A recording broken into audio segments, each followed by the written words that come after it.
Matinding balita to mga idol, hiling ng maraming fans na ibalik si Leo Austria bilang head coach ng San Miguel Beermen natupad pero umaani ngayon ng pangbabatiko sa mga SMB fans. Bakit kaya mga idol? Nakuha naman ni RJ Barrientos ang respeto ni Mark Barroca matapos ang matinding match-up nila during Christmas Day. So eto nga ang nakakalungkot sa loob ng SMB, nagkasunod yung talo nila sa isang kupunan sa East Asia Super League to PBA dito nga sa kamay ng Hong Kong Eastern na nasa pang 7 sa standing with 3 wins and 3 loss. Simula daw nang mapalitan si Coach George Gallant nawalan daw ng playing time at nabangko etong nakuha nila sa blockbuster trade na sina Wami Chongson at Andreas Cahilig. May pinapaboran nga ba itong si Coach Leo? Kaya daw nasisira ang karir ng mga players sa San Miguel Beermen. Well, hindi lang naman kasi mga idol sa case ni Coach Leo ang may nababangko.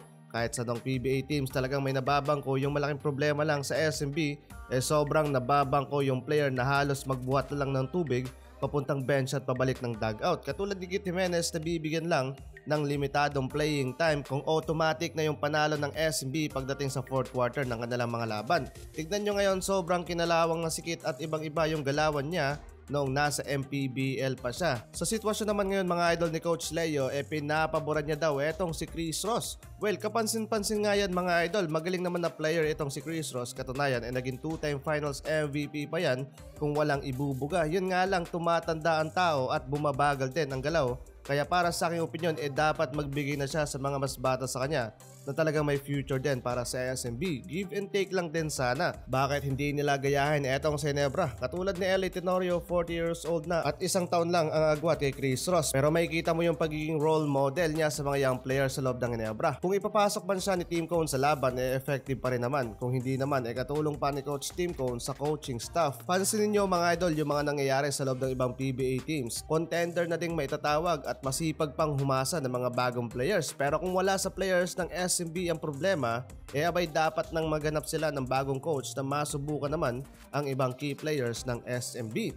Samantalang magandang balita mga idol, nakuha ni RJ Barrientos ang respeto ng veteran point guard na si Mark Barroca. Humanga si Barroca sa naging magandang performance ni RJ Barrientos noong Christmas game ng Barangay Ginebra at Magnolia Star Hotshots.